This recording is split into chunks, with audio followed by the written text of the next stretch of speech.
Bab 020. Pertemuan Kayla dan Benny siang itu berakhir setelah Benny merasa tidak ada lagi hal yang ingin dia bicarakan dengan Kayla. Dari pertemuannya dan Kayla tadi, Benny dapat menyimpulkan jika untuk saat ini tidak ada hal yang bisa ia lakukan untuk tetap mempertahankan rumah tangga Kayla dan Vano. 5 hari berlalu, Marsha akhirnya dapat merelakan Vano kembali ke tanah air dengan perasaan berat hati. Jika saja ia mengikuti sikap egoisnya, ingin sekali Marsha memaksa Vano untuk tetap tinggal sampai beberapa waktu ke depan. Namun mengingat pekerjaan Vano yang sudah terbengkalai di tanah air, membuat Marsha mau tidak mau merelakan Vano untuk kembali. Sekembalinya ke ibu kota, membuat sosok Vano berubah drastis menjadi sangat dingin pada Kayla. Vano bahkan sangat irit berbicara pada Kayla hingga membuat Kayla jadi bertanya-tanya dengan sikapnya. Kenapa Vano jadi berubah seperti ini? Gumam Kayla. Bukan hanya berubah menjadi lebih dingin, Vano juga terlihat sudah tidak ingin lagi menyentuh dirinya. Terbukti beberapa hari ke depan Vano tidak pernah menyentuh Kayla, bahkan beberapa kali memilih tidur di ruangan kerjanya. Apa karena sebentar lagi kami akan berpisah hingga membuat Vano jadi berubah sikap seperti ini kepada diriku? Gumam Kayla. Melihat perubahan sikap drastis Vano saat ini, membuat Kayla menduga jika apa yang ia pikirkan saat ini memang benar adanya. Kayla berusaha tak memperdulikan perubahan sikap Vano kepada dirinya. Dia menjalani aktivitasnya dengan normal tanpa beban, seakan tidak ada masalah di dalam hidupnya saat ini. Sikap acuh yang Kayla tunjukkan saat ini pun nyatanya tak membuat Vano jadi peduli. Dia masih saja setia dengan sikapnya yang datar dan menjaga jarak dari Kayla. Walaupun bersikap cuek satu sama lain, tapi Kayla tetap menjalankan kewajibannya dengan baik di depan Vano. Dia tetap menyiapkan pakaian untuk Vano bekerja atau beraktivitas di dalam rumah, dan membuatkan makanan untuk pria itu. Seperti pagi ini, Kayla terlihat baru saja selesai membuatkan sarapan pagi untuk Vano, walau pria itu tak terlihat rimbanya sejak tadi malam. Entah di mana pastinya pria itu tidur tadi malam. Yang Kayla tebak saat ini adalah, Vano tadi malam tidur di dalam ruangan kerjanya. Seusai menghidangkan sarapan pagi di atas meja makan, Kayla langsung saja kembali ke dalam kamar untuk membersihkan tubuh dan bersiap berangkat bekerja. Vano masuk ke dalam kamar. Kayla terkesiap melihat sosok suaminya sudah berada di dalam kamar dan sedang memakai pakaian yang sudah ia persiapkan untuk Vano bekerja. Merasa terpanggil oleh suara Kayla, Vano akhirnya menoleh kepada Kayla. Tanpa suara, Vano hanya menoleh pada Kayla seakan tak berniat untuk berbicara pada Kayla. Sebelum berangkat bekerja, kamu sarapan dulu ya. Aku udah siapin sarapan pagi untuk kamu di bawah, kata Kayla. Vano mengangguk. Kemudian kembali melanjutkan kegiatannya memasang pakaian kerja hingga terpasang seluruhnya. Tak memakan waktu lama berada di dalam kamar, Vano segera keluar dari dalam kamar dan meninggalkan Kayla yang mematung melihat sikapnya. Sudahlah, lebih baik aku gak usah memikirkannya, kata Kayla dalam hati. Terlalu banyak memikirkan Vano hanya akan membuat kepalanya menjadi sakit saja. Akan lebih baik jika ia bersikap tidak peduli dan membuat hidupnya akan terasa lebih tenang. Walau bersikap acuh dan dingin kepada Kayla, tapi Vano tetap menghargai masakan yang Kayla buat. Dia memakan sarapan pagi buatan Kayla lebih dulu, baru berangkat bekerja tanpa berpamitan pada Kayla.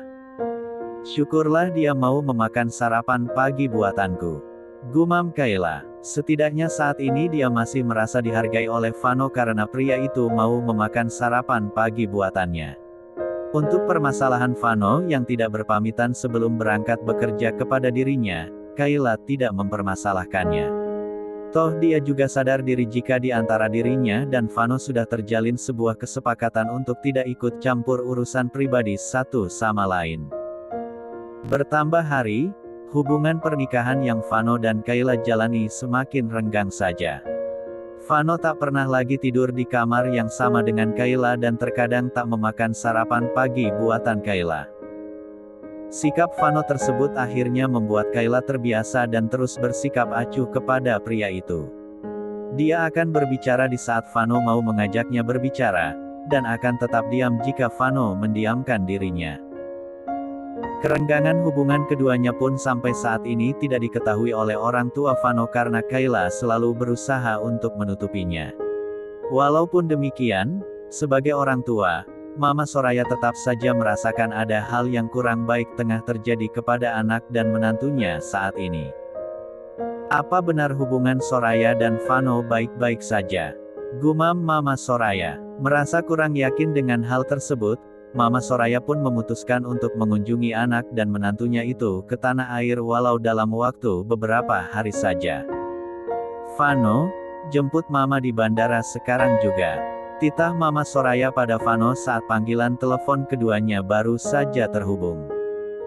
Jemput Mama di bandara, maksudnya gimana, Ma? Tanya Vano. Nampaknya pria itu belum memahami jika sang Mama tengah berada di tanah air saat ini.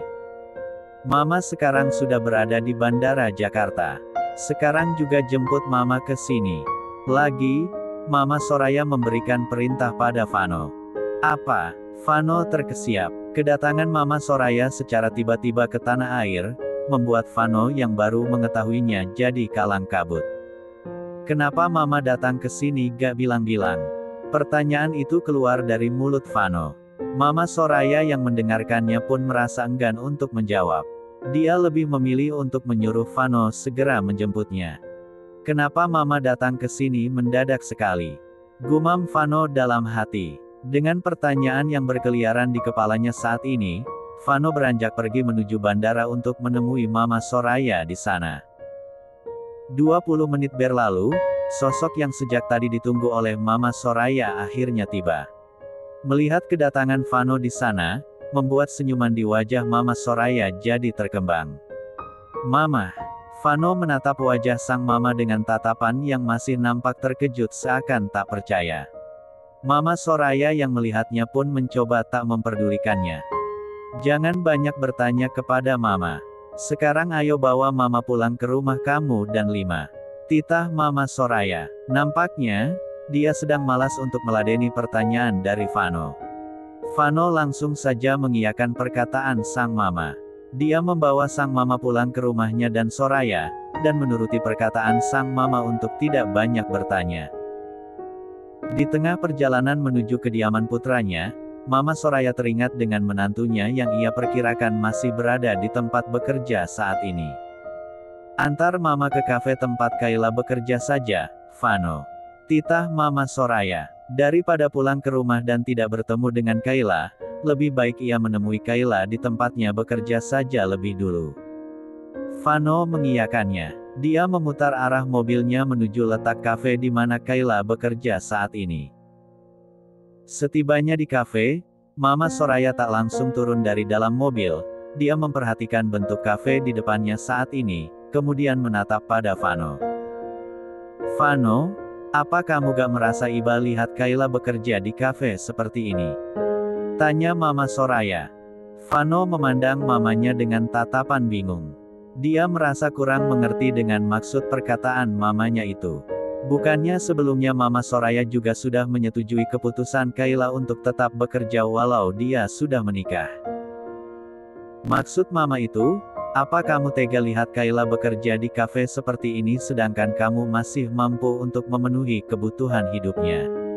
Sebagai wanita yang kamu cintai, harusnya Kayla itu diperlakukan layaknya seorang ratu oleh kamu setelah menikah. Bukannya seperti ini. Kalau orang-orang menilai, saat ini Kayla seperti wanita yang tidak kamu cintai dan kamu harapkan untuk menjadi istri kamu. Vano diam beberapa saat. Dia tidak langsung menjawab pertanyaan dari ibunya itu. Vano merasa bingung harus menjawab seperti apa. Entah mengapa saat ini dia merasa terjebak dengan pernyataan yang keluar dari mulut Mama Soraya. Kalau benar kamu mencintai Kayla, Mama harap kamu bisa bahas masalah ini dengan Kayla. Sambung Mama Soraya kemudian. Dia merasa wajib memberikan nasihat kepada Vano agar putranya itu tak semakin lama melakukan kesalahan dengan membiarkan istrinya bekerja sebagai pelayan kafe. Vano mengiyakan saja perkataan ibunya itu agar percakapan di antara mereka tidak berlangsung semakin panjang. Setelah mendapatkan respon dari dirinya, Mama Soraya langsung saja mengajaknya keluar dari dalam mobil dan melangkah masuk ke dalam kafe. Tak beda halnya dengan Vano, Kayla pun turut terkejut melihat kedatangan mertuanya secara tiba-tiba. Kayla tidak menyangka jika mertuanya akan datang berkunjung lebih awal ke tanah air dari waktu yang sudah ditentukan oleh mertuanya itu. Mama udah kangen banget sama kamu dan Vano, makanya Mama datang lebih awal ke sini, kata Mama Soraya menjawab pertanyaan dari Kayla. Kayla mengangguk paham. Dia tak lagi banyak bertanya dengan hal tersebut. Kayla lebih memilih memeluk tubuh Mama Soraya untuk melepaskan rindu kepadanya. Aku senang Mama datang berkunjung ke sini lebih awal, kata Kayla mengungkapkan isi hatinya. Mama Soraya jadi tersenyum mendengarnya. Agar percakapan di antara mereka tidak terdengar oleh pihak lain, Mama Soraya mengajak Kayla dan Vano untuk berbicara di ruangan yang lebih privasi. Melihat keberadaan Mama Soraya dan Vano di sana, lantas saja memancing pertanyaan dari beberapa pelayan kafe di sana. Mereka jadi bertanya-tanya ada hubungan apa Kayla dengan keluarga Mama Soraya sehingga Kayla sangat terlihat dekat dengan mereka. Apa jangan-jangan Kayla itu adalah saudaranya Tuan Vano? Tanya salah satu pelayan mengeluarkan isi pemikirannya. Pelayan yang lain mengangkat kedua bahu secara bersamaan. Mereka tidak dapat memastikan hal tersebut. Pasalnya, selama ini Kayla tidak pernah bercerita tentang hal tersebut dan tidak terlalu terbuka dengan kehidupannya. Sudahlah, untuk apa kita mengurusi urusan orang lain? Lebih baik kita mengurusi hidup kita sendiri. Salah satu dari mereka memberikan saran agar pergosipan itu segera terhenti. Dan apa yang ia harapkan pun berhasil. Pergosipan tentang Kayla dan keluarga Mama Soraya berakhir dan kini mereka sudah kembali mengerjakan pekerjaan masing-masing. Kayla, bisa kita berbicara sebentar? Pinta Adelio secara tiba-tiba di saat Kayla baru saja hendak pulang ke rumahnya sore itu. Kayla yang hendak melangkah pergi meninggalkan kafe mengurungkan niatnya. Melihat keseriusan di wajah Adelio saat meminta kepada dirinya, membuat Kayla tak kuasa untuk menolak keinginannya. Bisa, tapi kita bicara di sini saja, kata Lia. Dia tidak ingin berbicara di tempat sepi yang bisa memancing gosip para pelayan nantinya. Adelio mengangguk, kemudian mengajak Kayla duduk di kursi yang berada di dekat mereka. Jadi, apa yang ingin Tuan bicarakan pada saya? Tanya Kayla formal. Adelio tak mempermasalahkan gaya bicara Kayla. Dia langsung saja mengatakan apa yang ada di dalam pemikirannya saat ini kepada Kayla. 2 hari ini aku sudah mendengar percakapan kamu dengan seorang pria dan wanita parubaya yang tadi berkunjung ke kafe ini. Dari pembicaraan kalian yang aku dengar, aku menangkap jika ternyata saat ini kamu sedang menjalin hubungan pernikahan kontrak dengan seorang pria bernama Vano, kata Adelio. Kayla terkesiap. Bagaimana bisa Adelio mengetahui informasi tersebut? Jika Adelio mendengarkan percakapannya dan Benny kemarin, rasanya tidak mungkin. Karena dia dapat memastikan jika Adelio tidak ada di kafe siang kemarin. Apapun yang kamu ketahui tentang aku harap kamu jangan ikut campur, pinta Kayla. Kali ini dia tak lagi berbicara formal kepada Adelio. Aku tak ingin ikut campur. Aku hanya ingin membantu kamu keluar dari permasalahan hidup kamu saat ini jika kamu menginginkannya, balas Adelio dengan masih menunjukkan wajah serius. Tidak seperti biasanya di mana Adelio selalu menunjukkan wajah tersenyum saat berbicara dengan Kayla. Kayla menolak tawaran dari Leo mentah-mentah. Selain tidak ingin dibantu oleh Adelio, Kayla juga tidak percaya jika pria itu mendengar percakapannya dengan Benny, terlebih dengan Mama Soraya. Gimana dia bisa tahu sedangkan aku saja berbicara dengan Mama di ruangan VIP? Gumam Kayla dalam hati. Tidak mendapatkan respon yang baik dari Kayla, tak membuat Adelio berkecil hati. Dia tetap saja berniat baik kepada Kayla jika wanita itu membutuhkan bantuan dari dirinya. Kamu ini, sudah aku bilang pelan-pelan aja dekatin dia, tegur Hansen saat Kayla telah pergi meninggalkan Adelio. Adelio menghela napas dalam. Sebenarnya dia juga tidak ingin bertindak tergesa-gesa. Hanya saja, Adelio merasa tak tega jika terlalu lama membiarkan Kayla menjalani pernikahan kontrak dengan pria yang tidak dicintainya. "Apa kamu gak bisa bantu aku untuk cepat dapetin dia?" tanya Adelio. Hansen menggelengkan kepala menjawab pertanyaan Adelio. "Gak bisa. Udah cukup aku tolongin kamu buat cari informasi tentang dia," balas Hansen. Adelio tak ingin memaksa. Seluruh informasi yang tadi ia dapatkan tentang Kayla adalah informasi yang ia dapatkan dari Hansen. Dan kini, Adelio tak ingin memaksa Hansen untuk membantunya lebih jauh.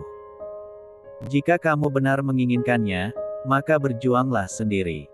Atau tidak, kamu tunggu dia sampai jadi janda," saran Hansen.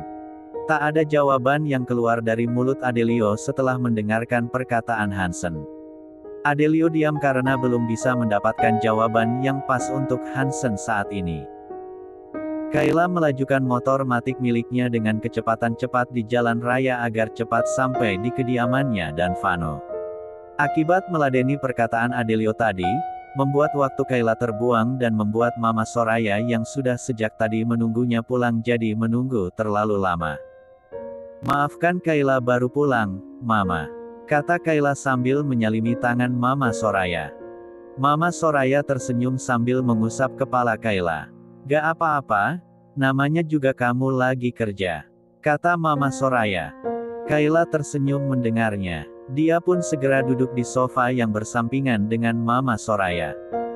"Kalau kamu mau mandi dulu gak apa-apa, Mama akan tunggu kamu di sini," balas Mama Soraya. Kayla memilih untuk tidak mengiyakannya. Dia tetap duduk di sana sambil bercerita dengan Mama Soraya. Karena hari itu Vano ada pertemuan dengan klien di malam harinya dan belum pulang ke rumah sampai waktu yang belum bisa ditentukan, Mama Soraya memanfaatkan waktu yang ada untuk berbagi cerita dengan Soraya. "Apa selama pernikahan kalian kamu merasa hidup bahagia dengan Vano, Kayla?" tanya Mama Soraya memastikan. Kayla terdiam beberapa saat sebelum menjawab pertanyaan dari Mama Soraya. "Tentu saja Kayla bahagia, Ma. Vano adalah pria yang Kayla cintai dan Kayla inginkan selama ini," balas Kayla. Jawaban yang ia berikan tersebut nyatanya tak langsung membuat Mama Soraya bisa percaya kepada dirinya. "Benarkah begitu?" tanya Mama Soraya memastikan. Kayla mengangguk membenarkannya. "Benar, Ma," balas Kayla yakin dengan diikuti senyum yang terpancar di wajah cantiknya. Walau wajah Kayla menunjukkan keseriusan atas jawaban yang ia berikan, namun entah mengapa Mama Soraya masih tak bisa mempercayainya. Karena hal tersebut, selama berada di kediaman anak dan menantunya itu, Mama Soraya memilih memantau pergerakan mereka. Mama Soraya ingin melihat secara langsung apakah yang Kayla katakan tentang hubungannya dan Vano benar atau tidak. Dan setelah memantau beberapa hari di sana, Mama Soraya tak melihat gerak-gerik mencurigakan di antara mereka hingga membuat Mama Soraya merasa lega karena apa yang dia takutkan tidaklah terjadi.